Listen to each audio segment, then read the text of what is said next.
बिहार का 17 जिला ऐसा है जो पूरे भारतवर्ष को क्या सप्लाई करता है? मजदूर।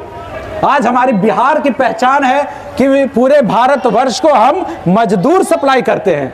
क्या हमारी माताएं अपने बच्चों को इसलिए पैदा करती हैं कि हम मजदूर बनाएंगे? मुझसे किसी ने सवाल किया कि बिहार और भारत की राजनीति और भारत के बाहर की राजनीति में क्या अंतर है। मैंने उन्हें संक्षेप में जवाब दिया कि बाहर में जो राजनीति होती है, पॉलिटिक्स होती है, वो विकास की राजनीति होती है, वहाँ डेवलपमेंट के लिए लोग राजनीति करते हैं। और हमारे यहाँ, हमारे बिहार में खास करके, हमारे गोविंदपुर, हमारे नवादा में जो राजनीति होती है वो विनाश के लिए। मेरी लड़ाई केवल नहीं है, ये समाज की लड़ाई है और इसको अगर जीत में बदलना है तो एक सामूहिक प्रयास करना होगा। जितनी माताएं, बहनें, भाई, बड़े बुजुर्ग सुन रहे हैं, सबको आज मुझसे किसी ने सवाल किया कि बिहार और भारत की राजनीति और भारत के बाहर की राजनीति में क्या अंतर है। मैंने उन्हें संक्षेप में जवाब दिया कि बाहर में जो राजनीति होती है, पॉलिटिक्स होती है, वो विकास की राजनीति होती है, वहाँ डेवलपमेंट के लिए लोग राजनीति करते हैं। और हमारे यहाँ, हमारे बिहार में खास करके, हमारे गोविंदपुर, हमारे नवादा में जो राजनीति होती है वो विनाश के लिए राजनीति होती है।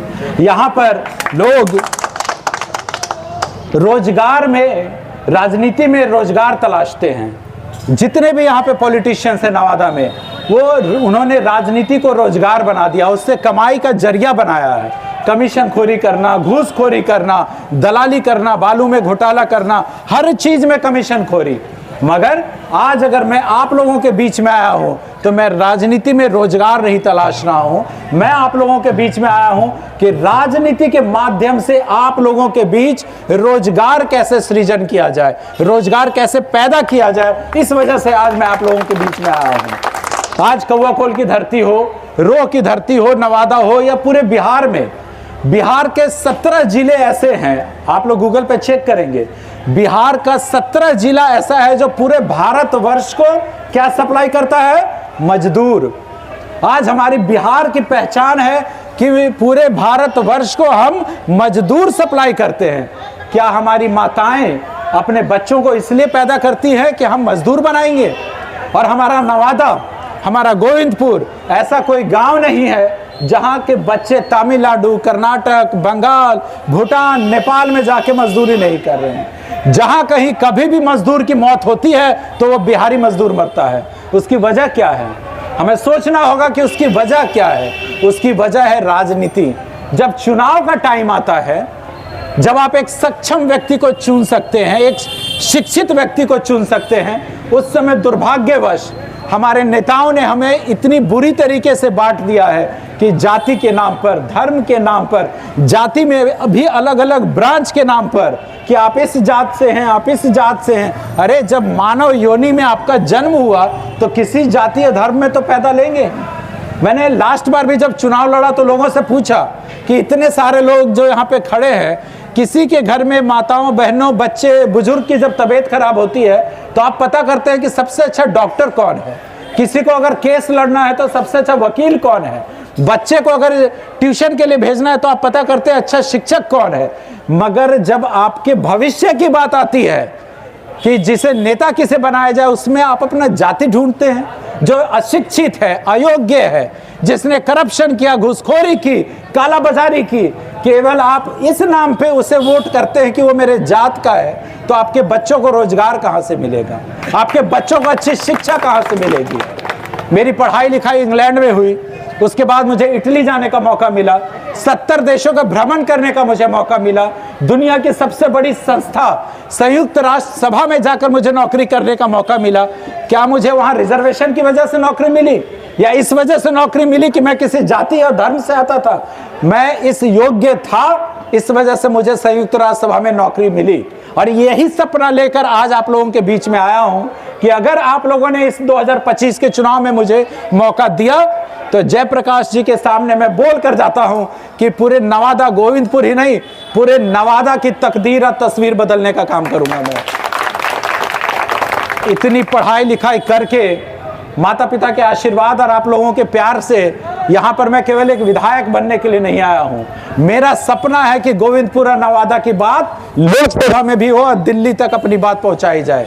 तो ये आप लोगों का आशीर्वाद और आप लोगों का प्यार अगर रहेगा तो आपका ये भाई, आपका ये बेटा गोविंदपुर से निकलकर दिल्ली तक पहुंचे, अगर आपकी बातों को जोरदार तरीके से वहां उठाने का काम करेगा। लेकिन इसके लिए आप केवल ताली बजाएंगे तो काम तो चलेगा नहीं। जितने मेरे बड़े हैं, छोटे हैं, बड़े हैं मेरे, उनसे मैं हाथ जोड़कर विनती करता हूं कि इस बार कृपया करके जाति पाति धर्म पार्टी के नाम पे ना बटे। चुनाव के टाइम में ऐसा माहौल बना दिया जाता है, कुछ लोग बोलते हैं अरे हम तो बीजेपी के हैं, कोई जदयू के हैं, कोई आरजेडी के हैं, कोई कहीं के हैं। मैं बोलता हूं मैं किसी भी पार्टी से आऊं और आप किसी भी पार्टी का समर्थन करते हैं, जिसकी भी सरकार वहां बननी है वो बनेगी, एक सीट से अंतर नहीं पड़ेगा। लेकिन आपने अगर इस अपने बच्चे को, अपने भाई को इस बार चुन के जिताकर पट्टा भेजने का काम किया तो मैं ये जरूर कहता हूं कि गोविंदपुर की तकदीर और तस्वीर जरूर बदलने का काम करूंगा। जो मेरे पिताजी ने अपना काम किया था और जो सपना इनका अधूरा रह गया था, उस सपने को आगे बढ़ाने का काम करूंगा। छोटी सी बात, कई लोग राजनीति में आते हैं तो एक बड़ी ही गलत पहचान कि नेता मतलब तो चोर, नेता मतलब तो घुसखोर, नेता मतलब ठग। लेकिन हमारे पिताजी ने कम से कम ये करके तो दिखाया कि 5 साल का ये कार्यकाल इसलिए तो नहीं याद किया जाता कि कोई ये कहेगा कि प्रोफेसर के प्रसाद चोर थे, घुसखोर थे, ठग थे, बलात्कारी थे। आप उन्हें हराएं या जिताएं, मगर कोई ये तो नहीं कह सकता कि वो गलत थे। और आज मैं किसी भी महफिल में जाऊं, कहीं पर भी जाऊं, सर उठाकर मैं जा सकता हूं, ऊंचा करके जा सकता हूं। कोई मुझे ये नहीं बोल सकता कि चोर का बेटा है, घूसखोर का बेटा है। तो मेरे कंधों पर तो डबल जिम्मेदारी आप सौंपेंगे कि अगर मैं जीतता हूं तो अपने पिताजी के नाम को मैं नीचे करने का काम नहीं करूंगा। जब उन्होंने कमीशन खोरी या घूसखोरी नहीं की तो मैं कैसे और किस हैसियत से कमीशन खोरी या घूसखोरी करूंगा। तो आप लोग मुझ पर विश्वास कर सकते हैं, यह कोई जुमला नहीं है, हमारे पिताजी ने करके दिखाया है और उनके कार्यों को मैं आगे बढ़ाने का काम करूंगा। इन्हीं सारी बातों के साथ मैं अपनी भाषण को यहीं पे विराम देता हूं। मैं चाहूंगा कि आपके बीच हमारे गार्जियन प्रोफेसर के प्रसाद जी संक्षेप में 2 बातें रखें और उसके बाद आप लोगों से आज विदा लेंगे। दोबारा आप लोगों से मुलाकात होगी, पुनः मुलाकात होगी, घर घर में आप लोगों के बीच आऊंगा, आपसे सवाल करूंगा, हाथ जोड़ूंगा, विनती करूंगा कि आप साथ दें।